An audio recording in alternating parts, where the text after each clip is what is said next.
চলুন ফিরে যাই আমরা আমাদের আজকের অতিথি অভিনেতা শান্ত সূত্রধরের কাছে।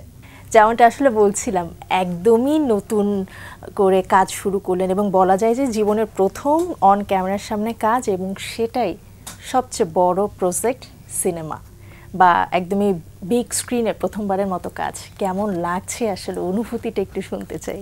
সবার প্রথমে আমি বাংলা ভিশনকে ধন্যবাদ জানাচ্ছি আমাকে আমন্ত্রণ করার জন্য।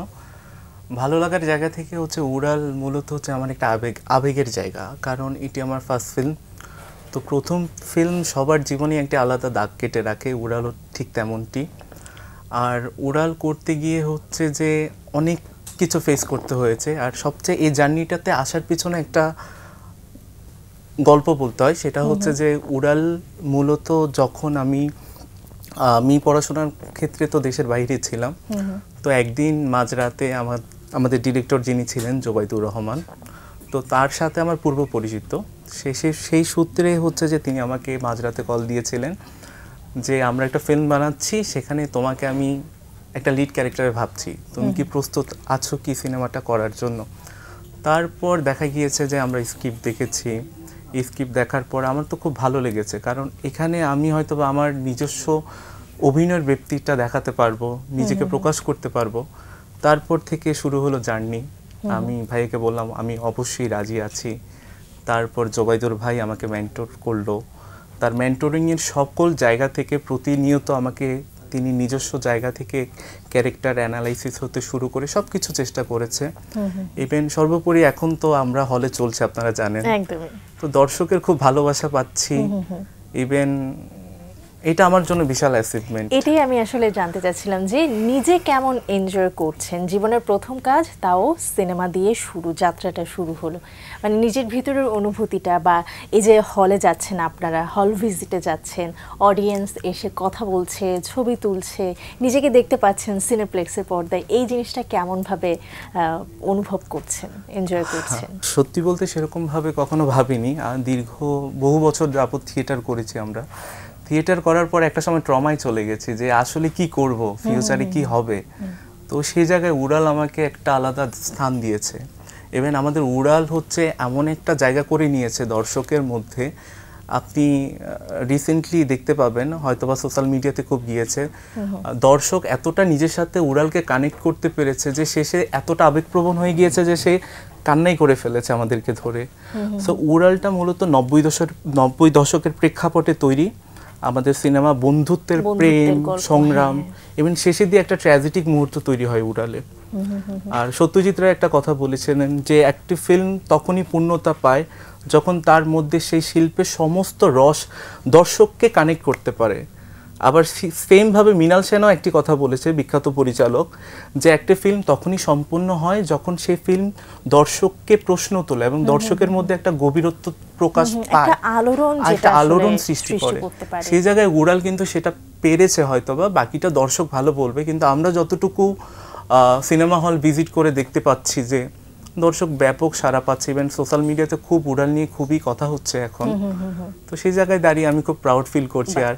আর আমি কৃতজ্ঞতা জানাচ্ছি আমার পরিচালক জোবাইদুর ভাই, প্রোডিউসার শরীফ সিরাজ, ওনারা আমাকে এখানে সুযোগ দিয়েছে, আমি ওনাদের কাছে খুবই কৃতজ্ঞ। আমরা যেটা জানি যে আপনার জন্য একটা লাইন আসলে পারফেক্ট, উড়ালের জন্য আপনি উড়াল দিয়েছেন ওপার বাংলা থেকে এপার বাংলায়।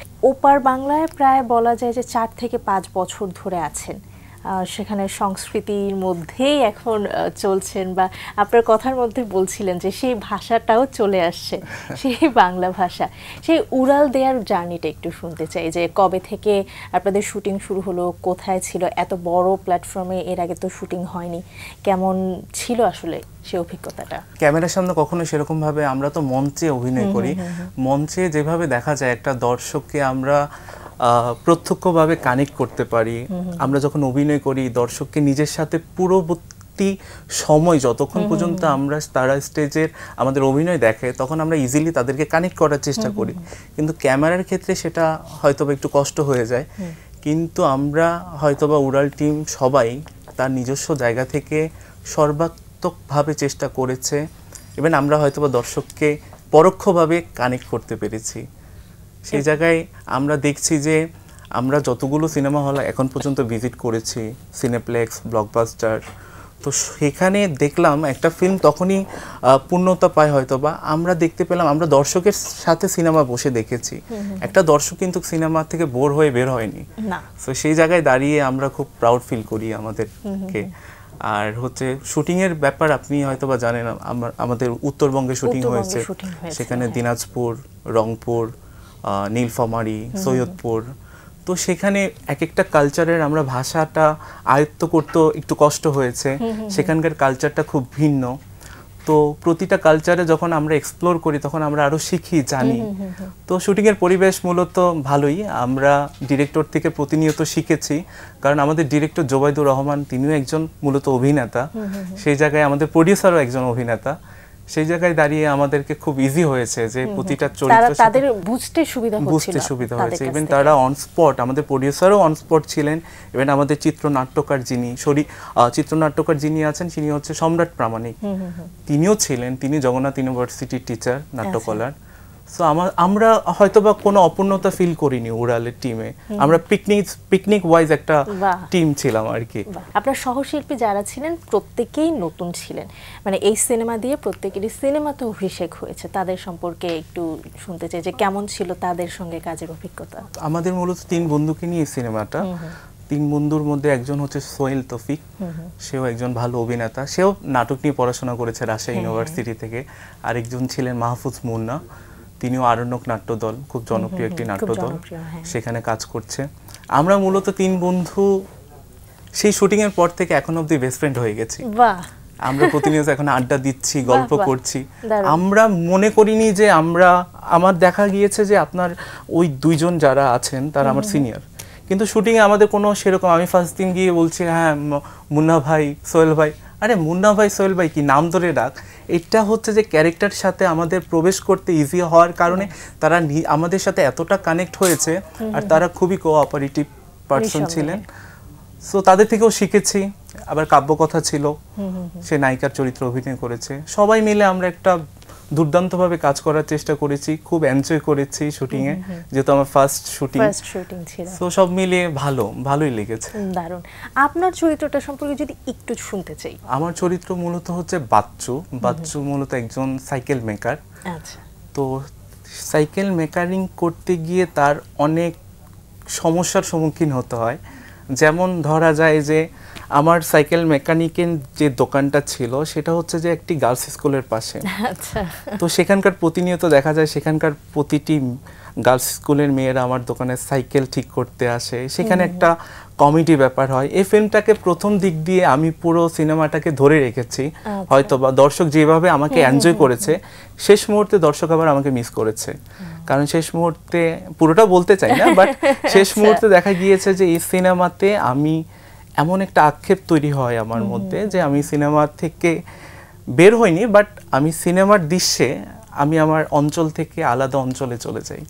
তো সেটা দর্শক খুব শূন্যতাটা ফিল করেছে। সবাই বের হওয়ার পরে বাচ্চুকে আমরা শেষে দেখতে চেয়েছি, বাচ্চু আপনি কোথায় ছিলেন, আপনি কেন আসলেন না। ইভেন এমনও হয়েছে যে কিছু কিছু দর্শক বলেছে আপনার জন্য উড়াল 2 আমরা চাই। তো সেগুলোই হচ্ছে আমার ভালো লাগা। আর সর্বোপরি আমি বলতে চাই আমার যে যারা ফিল্মে যারা অভিনেতা অভিনেত্রী ছিল সবার সাথে সবার একটা ভালো সখ্যতা তৈরি হয়ে গেছে, যার জন্য আমরা কাজটা করতে খুব ইজি হয়েছে। প্রায় 4-5 বছর ধরে ইন্ডিয়াতে আপনি পড়াশোনা করছেন, বলা যায় যে বিশ্বের অন্যতম সেরা একটা ইউনিভার্সিটি রবীন্দ্র ভারতী বিশ্ববিদ্যালয়ে পড়াশোনা করছেন, এবং সেটা হচ্ছে নাট্যকলা নিয়ে, যদি আমি ভুল না করে থাকি। সেই জায়গার গল্পটা একটু শুনি যে সেখানে কেমন সময় যাচ্ছে, বাংলাদেশকে আসলে কতটুকু মিস করা হয়। তো রবীন্দ্র ভারতী থেকে আমার অভিনয়ের ব্যাপারটা ভিতটা আরো মজবুত হয়েছে। সেখানে আমি শিখেছি প্রতিনিয়ত বিভিন্ন গুণী মানুষদের সেখানে পদচারণা, বিশিষ্ট ব্যক্তিদের কাছ থেকে প্রশিক্ষণ নেওয়া। আমি যদি 1-2 জনের নাম জানতে চাই। আমি সৌভাগ্যবান মনে করছি যে আমি উপমহাদেশের বিখ্যাত একজন নাট্য ব্যক্তিত্ব অভিনেতা শ্রদ্ধেয় মনোজ মিত্র স্যার, ওনার কাছ থেকে সরাসরি প্রশিক্ষণ নিয়েছি। তাছাড়াও নরওয়ের একজন বিখ্যাত পরিচালক স্টিনা র্যাবদোনা লোরাস, ওনার থেকে প্রশিক্ষণ নিয়েছি। এছাড়াও তো কলকাতায় থাকাকালীন সময় বিভিন্ন আমি এমনও করেছি যে আমি পাশাপাশি থিয়েটারের পাশাপাশি আপনার অ্যাসিস্ট্যান্ট হিসেবে বিভিন্ন প্রোডাকশনে কাজ করেছি। আচ্ছা। তো সেখান থেকে অনেক কিছু শিখেছি, শিখে হয়তো বা এখন কতটুকু মানে পারছি সেটা জানি না, বাট আমি প্রতিনিয়ত শিখে যাচ্ছি, নিজেকে তৈরি করছি। আর অভিনয়ের ব্যাপারটা তো হচ্ছে যে বিস্তৃত অভিনয় তো, হ্যাঁ। তো সেই জায়গায় দাঁড়িয়ে আমি নিজেকে তৈরি করছি, সেই তৈরি করার জায়গাটা থেকে হয়তো বা উড়াল আমাকে সেই সুযোগটা দিয়েছে। নিঃসন্দেহে আমাদের প্রতিবেশী দেশ ভারতের সঙ্গে আমাদের যে সাংস্কৃতিক মেলবন্ধনটা হচ্ছে আরো বেশি দৃঢ় হচ্ছে। ওপারের আর্টিস্ট এখানে এসে কাজ করছে, আমাদের আর্টিস্টরা সেখানে যে কাজ করছে। আপনি কি এমন কিছুর সঙ্গে যুক্ত হতে পেরেছেন কিনা বা ইচ্ছে আছে কিনা? আমি ওইখানে থাকাকালীন সময় কয়েকটা ওয়েব সিরিজের অ্যাসিস্ট্যান্ট হিসেবে কাজ করেছি। আচ্ছা আচ্ছা। একটা সিরিয়াল আছে কে প্রথম কাছে এসেছি, সেখানেও আমি অবজারভার হিসেবে কাজ করেছি। আর স্টিল নাও আমার একটা কাজের কথা চলছে ওপার বাংলায় একটা সিরিয়ালে, তো হয়তো বা সেটাতে করা, সেটা অন ক্যামেরায় দেখবো আপনাকে? হ্যাঁ ক্যামেরায় দেখতে পাবেন। সো সেটা নিয়ে কথা চলছে, কলকাতায় গেলে বাকিটা বুঝতে পারবো। তারপরেও উড়াল সিনেমা মুক্তি পাওয়ার পর প্রচুর পরিচালকদের কাছ থেকে সাড়া পাচ্ছি। আচ্ছা। আমাকে তারা বলেছে যে আমরা তোমাকে নিয়ে কাজ করতে চাই, দারুণ। তুমি আসো, দেখা করো। প্রায় 4-5 বছর যখন যেহেতু আপনি ইন্ডিয়াতে ছিলেন বা পশ্চিমবঙ্গে ছিলেন, তাদের ভাষাও বাংলা, কিন্তু আমাদের বাংলার সঙ্গে একটু পার্থক্য আছে, যেটা শুরুতে বলছিলেন যে সেই বাংলার টোনটা একটু চলে আসতো আপনার কথায়। ডিরেক্টর বা তখন এই জিনিসটাকে কিভাবে চেঞ্জ করেছেন উড়াল করতে যেয়ে? কোনো কালচারের সাথে মিশে গেলে হয়তোবা সেটা একটু চলে আসে, স্বাভাবিক। তো হ্যাঁ। ডিরেক্টর মূলত আমার চাঁদপুরের ভাষা তো আঞ্চলিক ভাষা, দেখা যাচ্ছে যে আমি বাবা মার সাথে হয়তোবা ফোন কলে প্রতিদিনই কথা হয়, যেহেতু আমি দেশের বাইরে থাকি, তাদের তো একটা চিন্তা ভাবনার ব্যাপার আছে, আমার ছেলেটা ওইখানে কি করছে। আমি চাঁদপুরে বাবা মা ফোন করলে চাঁদপুর থেকে আমি র্যান্ডমলি চাঁদপুরের ভাষায় কথা বলি। সেই জায়গায় থেকে এই চর্চাটা কিছুটা ছিল, তারপরেও তো কালচারের কারণে একটা টোন চলে আসে। সেই জায়গায় দাঁড়িয়ে আমি প্রচুর বাংলাদেশি মোশাররফ ভাইয়ের আমরা নাটক দেখেছি, বিভিন্ন আঞ্চলিক নাটক দেখেছি। ইভেন রংপুরের যে শুটিং করতে গিয়ে রংপুরের কিছু সিনেমা আছে রংপুরের ভাষায়, সেগুলো দেখেছি, সেভাবে নিজেকে গ্রো করেছি আর কি। বাহ, শান্ত, একদমই শেষ মুহূর্তে চলে এসেছি। আপনার কাছ থেকে একটু জানতে চাই যে মাত্র শুরু করলেন, তাও বড় পর্দা দিয়ে, ভবিষ্যতে নিজেকে কোথায় দেখতে চান? আমি শিখতে চাই, আমি আরো শিখতে চাই। আমি কতটুকু করছি জানি না, দর্শক যদি আমাকে তাদের অনুপ্রেরণা আমাকে দেয়, তাহলে আমি আরো শিখবো, নিজেকে আরো প্রকাশ করার সুযোগ হবে। আর আমি চাই যে উড়াল সিনেমা নিয়ে বলতে গেলে সবার ফার্স্টে আমি বলতে চাই যে দর্শকদেরকে বলতে চাই যে আপনারা আমাদের ফিল্মটা দেখুন, আসুন। এতে করে কি হবে, আমরা ইন্সপাইরেশন পাবো, আমি কতটুকু করতে পেরেছি, বা আমি আপনাদেরকে কতটুকু সেই অভিনয়ের ক্যারেক্টারের মধ্যে প্রবেশ করতে পেরেছি। আর আমরা যারা থিয়েটারে অভিনয় করি, থিয়েটারে বলতে গেলে হচ্ছে যে পুরোটা হচ্ছে যে অডিয়েন্সের সাথে কানেক্টেড, কিন্তু ফিল্মে আমি আগেও বলেছি, ফিল্মে হচ্ছে যে পরোক্ষভাবে কানেক্টেড। সেই জায়গায় দাঁড়িয়ে আমরা কি সত্যি আদৌ পেরেছি যে আমরা আপনাদের সাথে কানেক্ট করতে? আপনারা আসুন, আমাদেরকে ইন্সপাইরেশন দিন, তাহলে আমাদের এটাই সার্থকতা। আর আমি ফিউচারে এই অভিনয় নিয়ে থাকতে চাই, নিজেকে ভালো অভিনেতা হিসেবে প্রকাশ করতে চাই। সেজন্য আপনাদের ভালোবাসা এবং সহযোগিতা কামনা করছি। খুব সুন্দর করে বললেন, ক্লাস 5 থেকে স্নাতকোত্তর পুরোটা সময় জুড়ে অভিনয়, থিয়েটার, ক্যামেরার সামনে আপনার সম্পৃক্ততা বা সক্ষতা, এই ধারাটা অনেক দূর পর্যন্ত যাক, অব্যাহত থাকুক। অনেক অনেক শুভকামনা আপনার জন্য। ধন্যবাদ আপনাকে। প্রিয় দর্শক, এতক্ষণ কথা হচ্ছিল অতিথির সঙ্গে, এবার সময় হলো বিদায় নেবার। আমাদের অনুষ্ঠান সম্পর্কে আপনার যে কোনো মতামত ও পরামর্শ জানতে লিখুন এই ঠিকানায়। প্রযোজক দিন প্রতিদিন, বাংলা ভিশন, নূর টাওয়ার, 110 বীরুত্তম সিয়াদ দত্ত রোড, ঢাকা 1205। আমাদেরকে ফোন করতে পারেন 96320304 এই নাম্বারে। আমাদের ইমেল অ্যাড্রেস dinprotidin@banglavision.tv। বিখ্যাত রুশ লেখক ম্যাক্সিম গোর্কির একটি উক্তি বলে বিদায় নেব আজ। তিনি বলেছেন, আড্ডা এমন একটা জায়গা যেখান থেকে আমরা এক ফোঁটা নির্মল সুখ পেতে পারি। দর্শক, সবাই ভালো থাকুন, সুস্থ ও সুন্দর থাকুন। আজ সারাদিন সবার জন্য শুভ ও কল্যাণময় হোক।